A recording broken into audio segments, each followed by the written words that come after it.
Kentucky Wesleyan. I'd like to thank you for joining us for the 2021 MLK celebration. This was a collaboratively planned event by KWC, Brescia University, OCTC, and the Owensboro Human Relations Commission. While this year's events are a little different than those in the past because of the pandemic, our group felt that it was imperative that we celebrate and honor the legacy of Dr. King this year. In his eulogy for Dr. King, Reverend Dr. Benjamin Mays said, "Martin Luther King Jr. believed in a united America. He believed that the walls of separation brought on by legal and de facto segregation and discrimination based on race and color could be eradicated. As he said in his Washington Monument address, 'I have a dream.' He had faith in his country.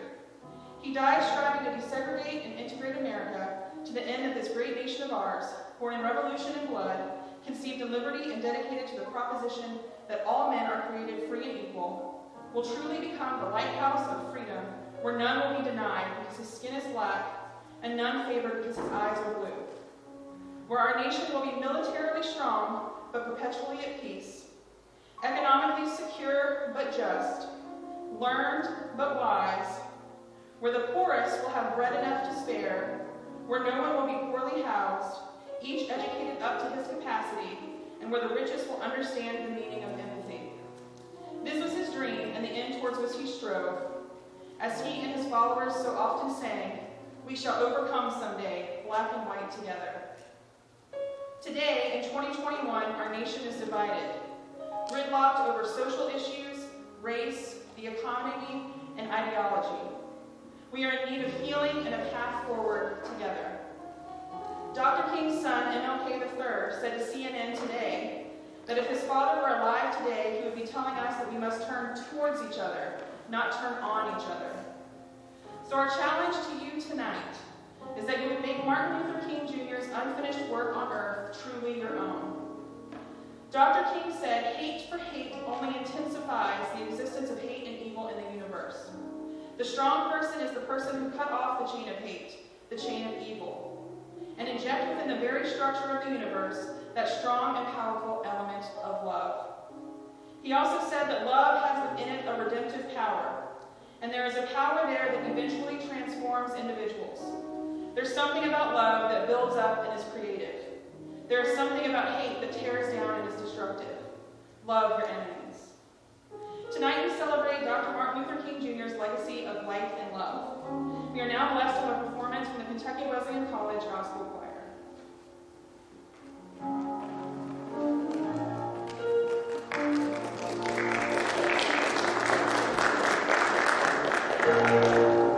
Good evening, everyone. The Bible says, "Oh, how good and how pleasant it is for brethren to dwell together in unity."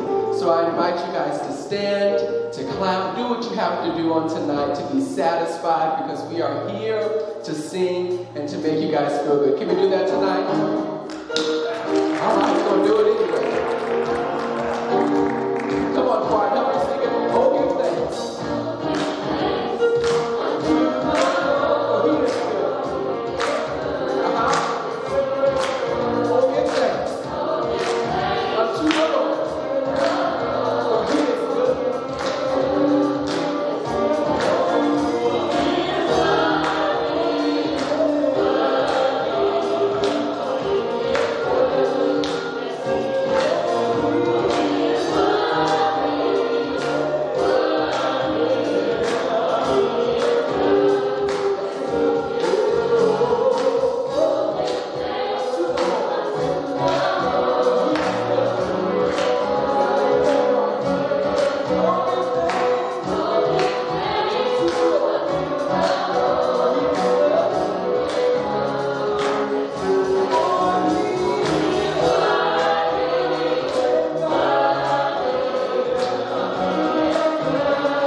so and good to the heart to know that even through all that's going on, we are still a friend in God. It's such an honor and a privilege to know that no matter what goes on out there, I'm able to know that when I go home, I have a friend. Better yet, a friend who's already in the inside. So today we're going to declare that we are a friend of God. Who am I that you are mindful of me? That you hear me when I call?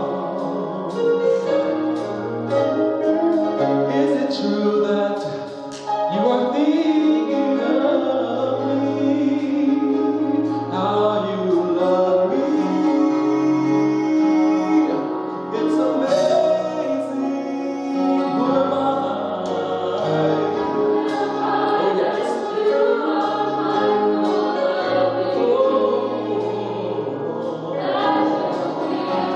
That you hear me when I call. Wow, that's a good thing. Is it true that you are thinking of me? Oh, how you love me. It's amazing. Let me sing that again from the top. Who am I that you are mindful? Oh wow. How you love me. When I call, when I call. Is it true that you are thinking? Oh, how you love me. Oh, it's amazing.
Title IX coordinator as well. And so I'm so excited that you guys are here, and I'm very excited to introduce our speaker to you guys.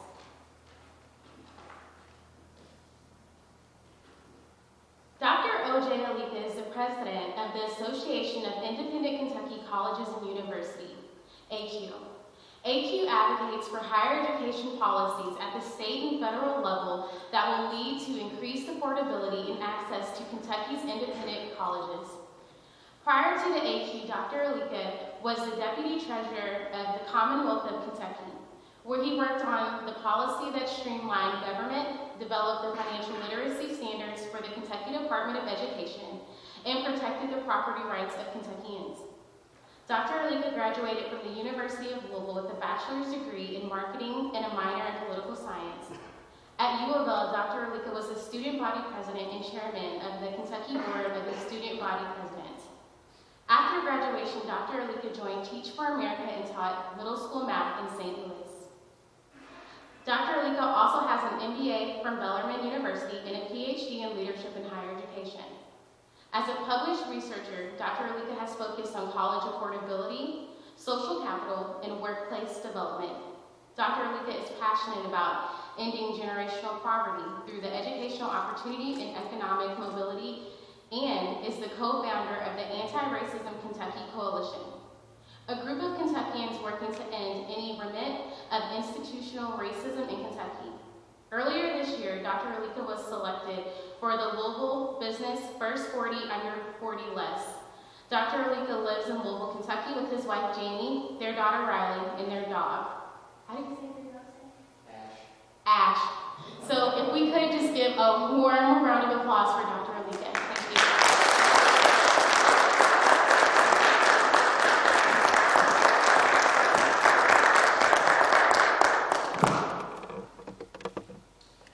Thank you for that very kind introduction. And thank you to Kentucky Wesleyan College and the Owensboro community for allowing me to speak with you this evening. You all could have been anywhere in the world, or at least anywhere that the virus would let you go, so probably anywhere in Owensboro, and you chose to be here with me.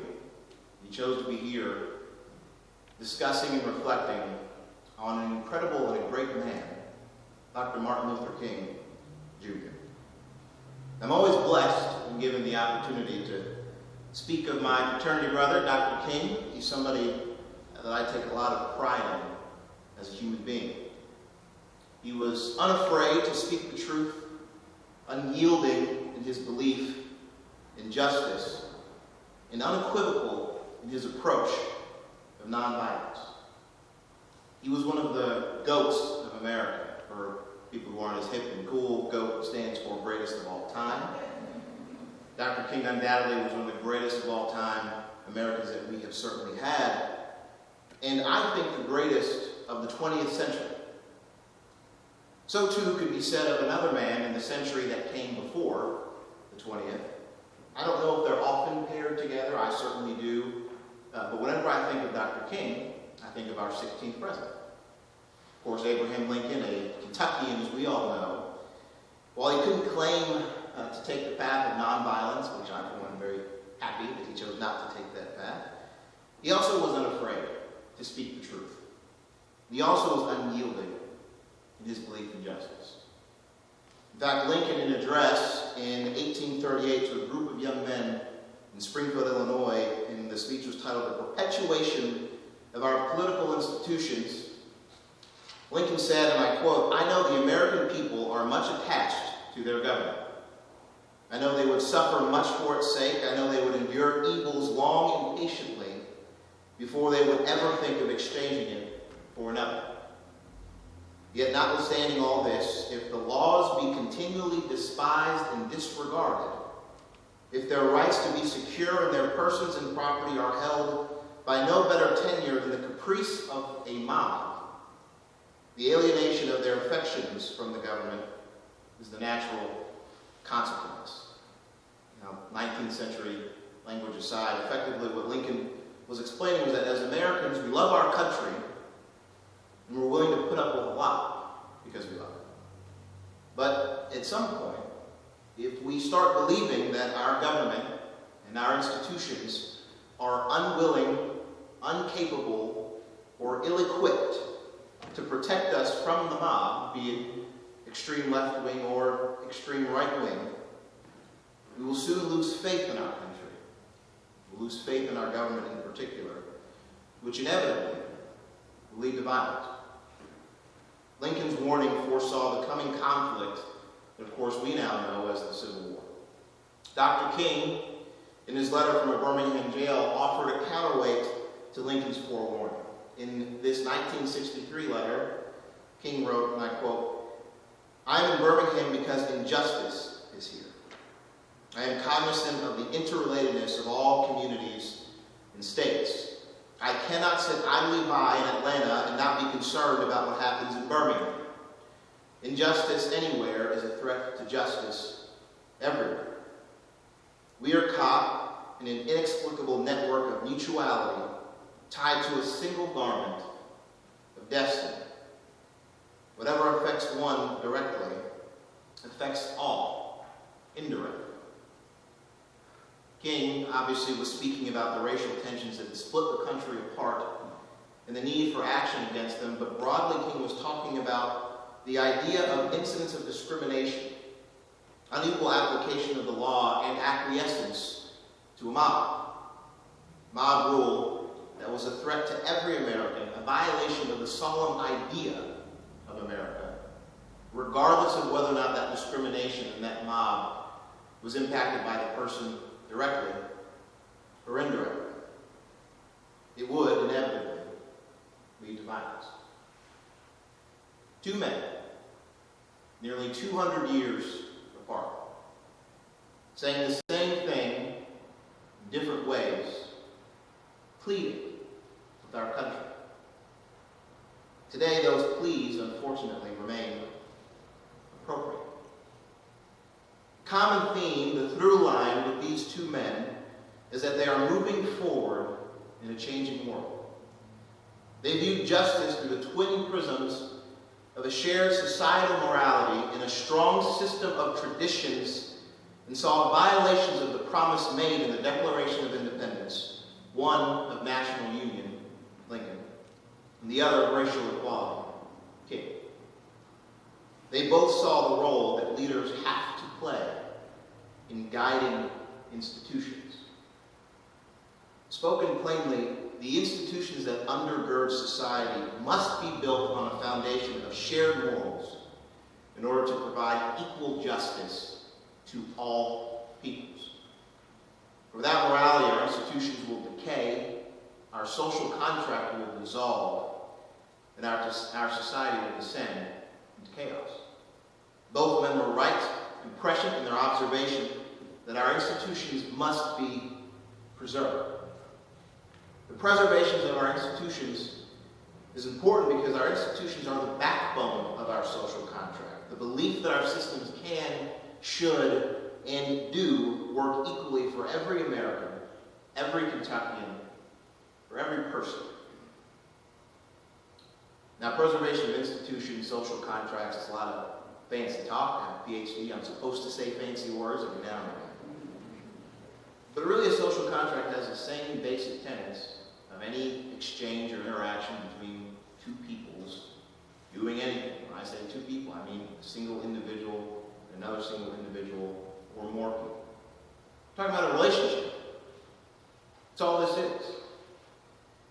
And every good relationship is built on trust, communication, transparency, even opportunity, hope.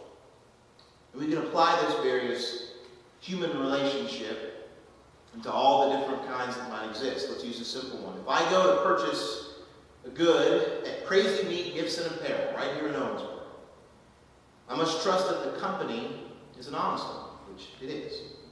I must be able to communicate with someone who works there so I know how much the good costs, whatever the thing is that I'm purchasing, and then how to purchase it. They have to be transparent in this process so I know what I'm doing. I must have the opportunity to purchase that product or to walk away if I don't like it. And when I do buy it, I have to have the hope that the product I purchase is quality. because the quality of the product reflects on crazy me, gifts, and apparel, which in essence defines that relationship. It defines that institution, our institution, that exchange. A marriage is the same way. I must trust that my wife is fully committed to me and me to her, which we are. I must be able to communicate with her and her with me whenever there is a dispute. We each have to be transparent in how we feel, what we can offer one another, and how we want our relationship to succeed. We must have the opportunity to improve or to walk away. We have to have hope in the future of our marriage. We have to have hope in the nature of our relationship, our institution. But last year, in 2020, what we all experienced was a catastrophic failure in relationships. It was a dismal attempt by our institutions. It was a 24/7 news cycle and news feed, for those of you who are stuck at home using your thumb all day to exercise on your phone. And it was a destructive relationship and a breach of our social contract. The belief that our criminal justice, governmental, electoral, economic, and healthcare systemic relationships, those institutions, they were all uniquely tested in these past 12 months. Last year, and unfortunately coming to this year, we have had a year of health and economic devastation. Roughly 400,000 Americans have lost their lives related to COVID-19 and this virus. 3,500 right here in Kentucky.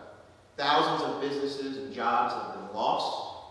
And a study out of USC predicted that the United States could lose roughly $4 trillion in GDP, that's economic growth and impact, over the next 2 years because of COVID. Healthcare professionals have suggested that mental illness, suicides, child abuse, drug abuse and addiction, and divorce could all increase due to the economic and governmental policies associated with COVID-19.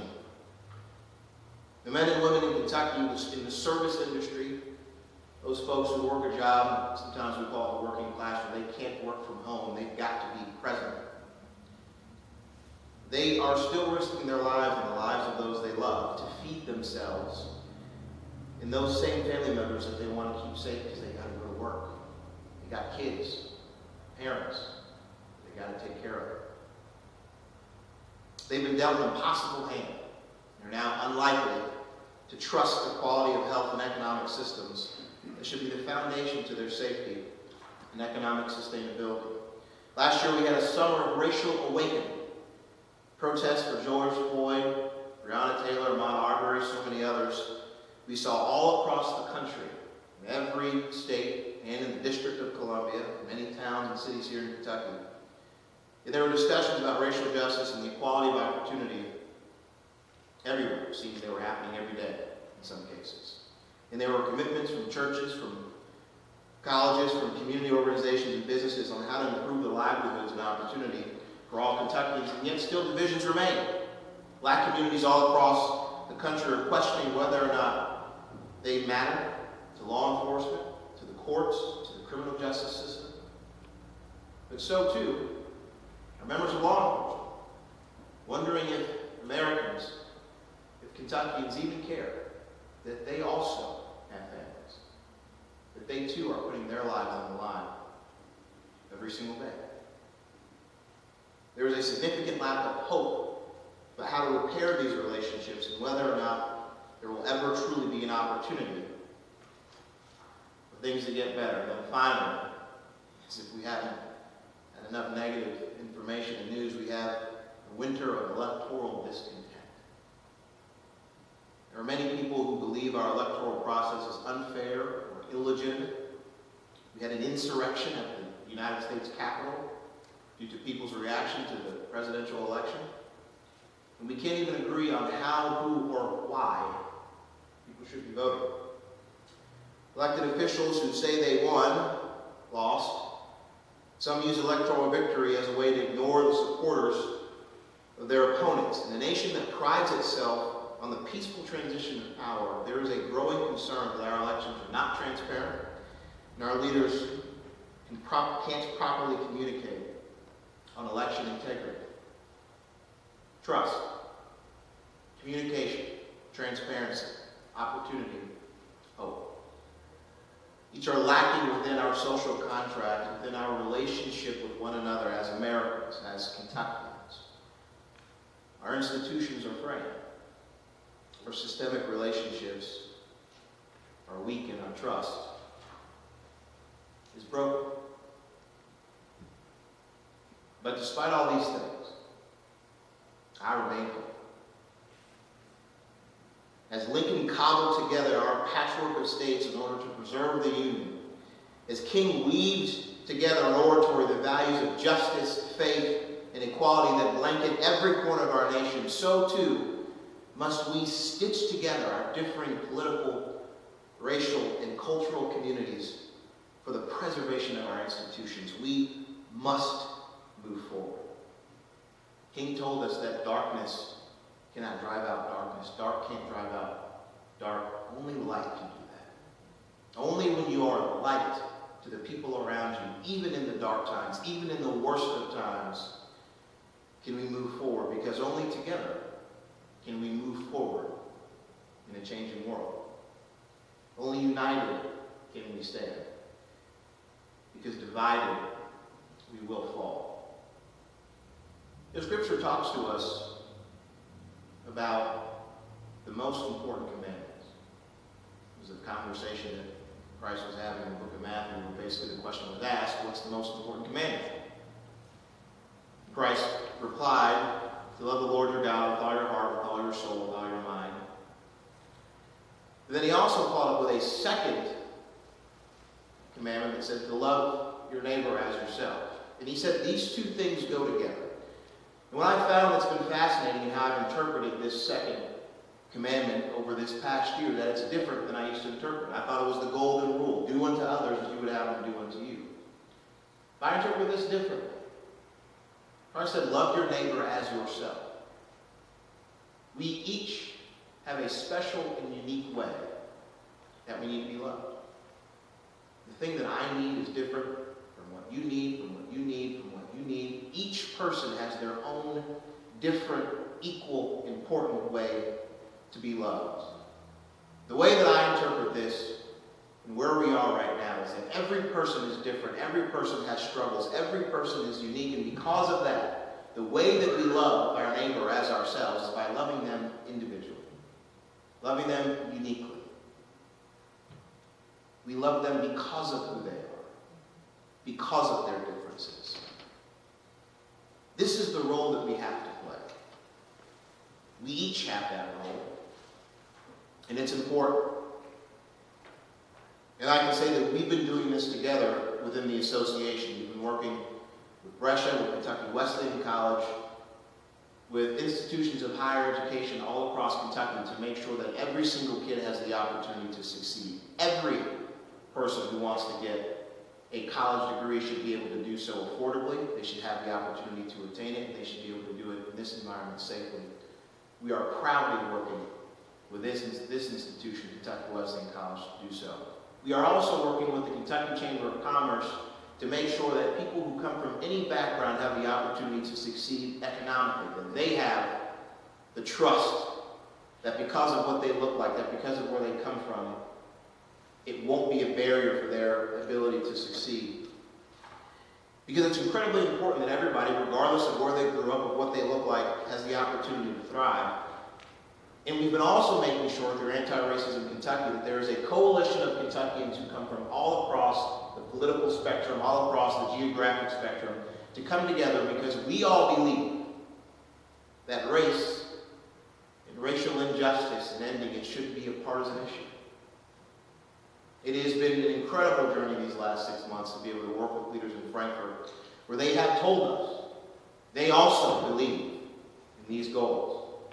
There was a Senate bill that was introduced by a member of leadership. Every single member of the Kentucky State Senate on the Republican Party and the Democrat Party signed up for this particular bill to ensure that there is an institutional way to study the challenges that exist within Kentucky with regard to race.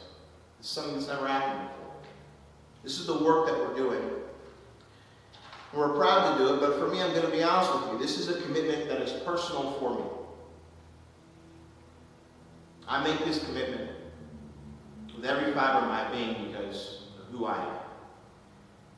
And to know who I am, you have to know my father. My father grew up in a small village in Nigeria in abject poverty. He lost his father by the time that he was 4 years old. But he and his mother, my grandmother, conspired to get my father a good education. Now you got to understand, in Nigeria in those days, you could either get no education, you could live at a school, effectively a good one, with a headmaster. So that's what they decided to do. My father lived with a headmaster who was incredibly cruel to him. In fact, the way that he would tell the story, he would say that the headmaster wouldn't even give him his own bar of soap to clean his body. He had to take the little pieces of the other bars of soap from the other little boys to make his own bar, because he knew that cleanliness was next to godliness, and if he was going to be clean, he had to do it himself. My father was a little bit of a storyteller. But as he tells this story, he said, I finally got this quality education, but I knew I could do more. I knew the Lord had more in mind for me. So he took some other jobs, some other opportunities. He was a janitor at some places where he worked. He was a radio DJ. Dad's name was Samuel Oleka. They call him Sammy Sparkle. It's a pretty neat nickname. Just DJ name. He had skills. What can I say? So after this, he says, but I can still do more. I believe there's more out there for me. So my father met a beautiful woman, my mother, and said, let's go to this place called the United States of America. Let's go live the American dream. And so they came here, my father on a scholarship as a student. As they say, the rest is history. My father ended up getting a PhD. My mother got her nursing degree. They settled in Frankfort, Kentucky. Bought a house, put 3 kids through college, of course their favorite, baby boy. And now I get to be up here in front of you giving this speech, not because of anything that I did, but because of what my parents did, because of what my father did. Ending generational poverty in my family. But I think there's something more to that, which is key for this conversation. It was also because of the good fortune and the goodwill in the shared societal morals that we have in this country. That people in Tennessee, in Michigan, in Illinois, in Kentucky, could welcome foreigners from a distant land and call them brother and sister. Just because they were seeking freedom, opportunity, and hope. But this unique American story doesn't always have to start somewhere far away. It can start right here at home, as is the case with my wife. My wife is one of the most incredible people that I have ever known. If any of you will ever meet her, it will be the same truth for you all as well. She grew up in eastern Kentucky to a mother who came from the Philippines and a father who came from Floyd County, Prestonsburg. She grew up low income, but she knew she wanted to get to college. She knew she wanted to find a way to be educated, because there was an opportunity then to succeed. The first college she applied for, she couldn't afford it. She thought that was the end. This was going to be the end of her great story. But then somebody told her about a little college called Berea College, Berea, Kentucky. It's a labor college, which means you got to work if you go there, but it's exclusively for low-income kids.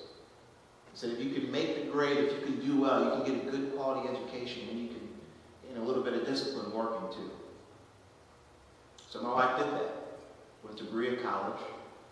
Decided that she wanted to become a teacher so that she could teach kids to have the same opportunities that she had. And now she's a principal at a low-income school in Louisville, Kentucky, creating that same opportunity that was given to her, to those kids.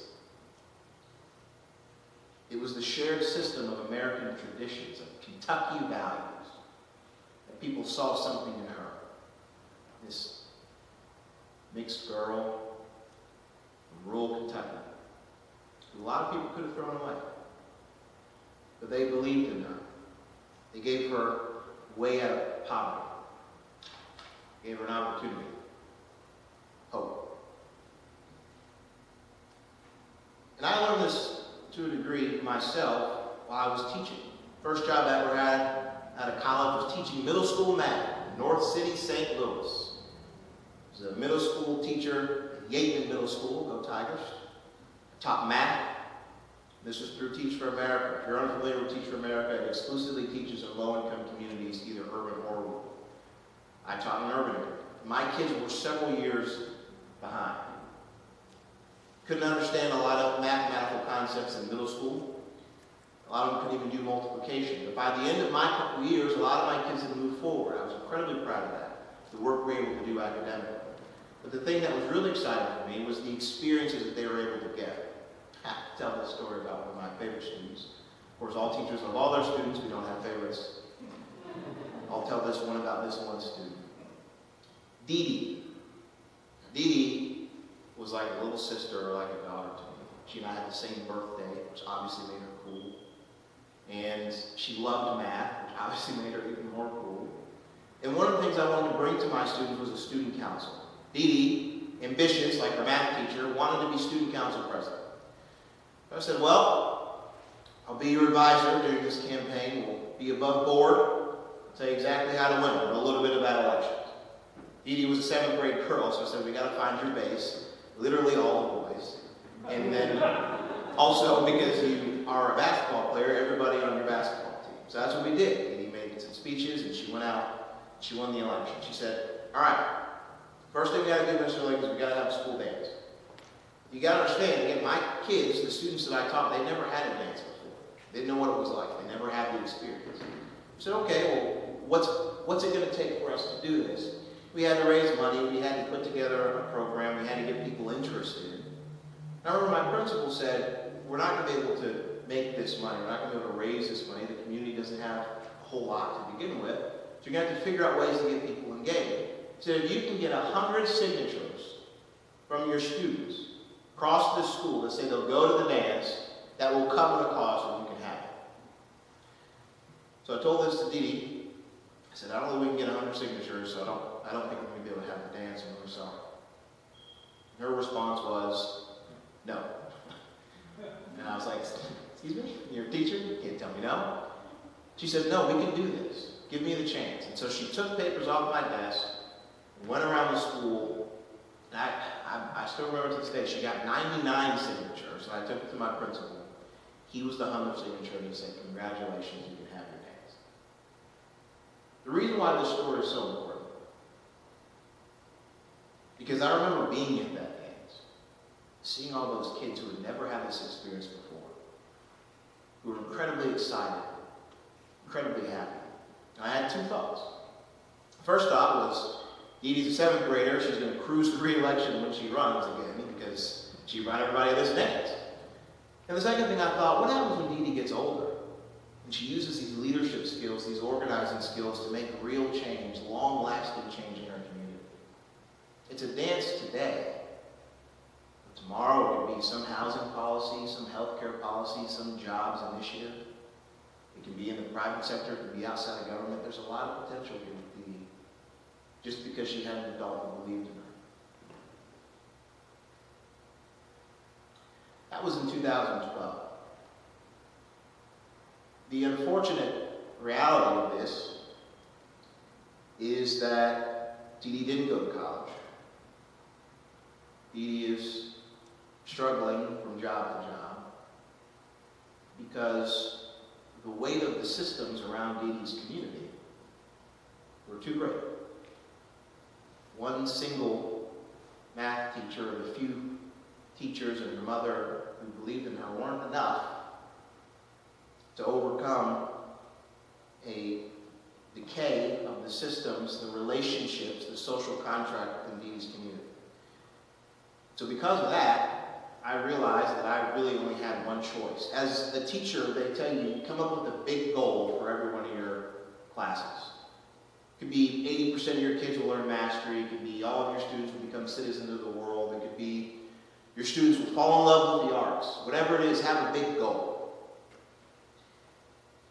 I decided I need to have a big goal for my life. My big goal is to end generational poverty in the United States. Now, that sounds very daunting. It is gone.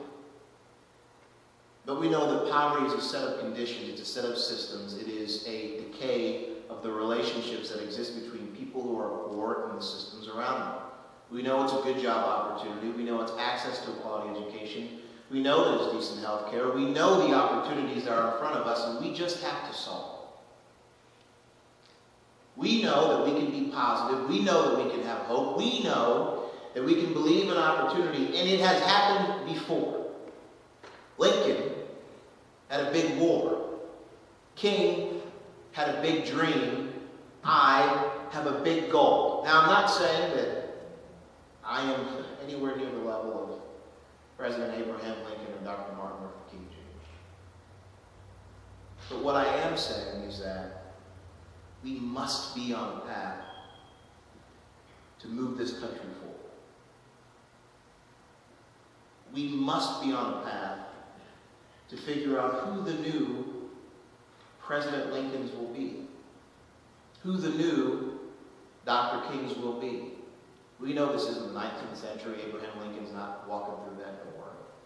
We know this isn't the 20th century, and Martin Luther King Jr. is not walking through that door, but we know that we are here. Every single person in this room has the capability to be great. Every single person in this room has the opportunity to change the lives of the people around them, the communities that they're in, and the country that we love. Everybody in here can have a big goal. And everybody in here should. Everybody in here is a just, passionate person who believes in opportunity for everybody. And what we have to do is chart our own pathway. We must each have our own big goal. So we'll get there. For Lincoln, it started in a small town called Springfield. For King, it was written in a dark cell in Birmingham. And for us today, we reflect on it in the capable community of Owensboro. Now is the time for those of us who believe in our community to push forward, to rise above, and to do right. Thank you all again for the opportunity to be here. God bless.